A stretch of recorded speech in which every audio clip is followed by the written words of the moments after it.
Pemirsa, 48 calon anggota Bawaslu Sumsel mulai menjalani tahapan tes tertulis atau CAT di BKN Sumsel. Selain tes tertulis CAT, para calon anggota Bawaslu Sumsel ini juga akan menjalani tahapan tes lainnya, diantaranya psikologi dan wawancara. Mutar-mutar nyebutnya. Disampaikan oleh Ketua Timsel calon anggota Bawaslu Sumsel yang juga Wakil Rektor 1 UIN Raden Fatah Palembang, proses seleksi akan dilakukan selama lebih kurang 1 bulan dengan jumlah peserta yang mengikuti sebanyak 48 orang.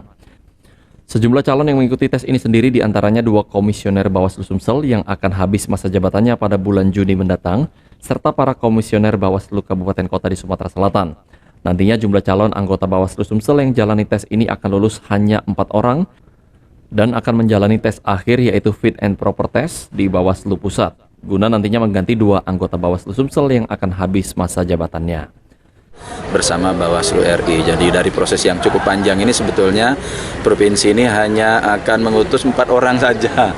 Jadi ya seperti itulah perjuangannya memang cukup ketat karena dari 48 orang yang sekarang CAT nanti hanya akan diutus 4 orang saja.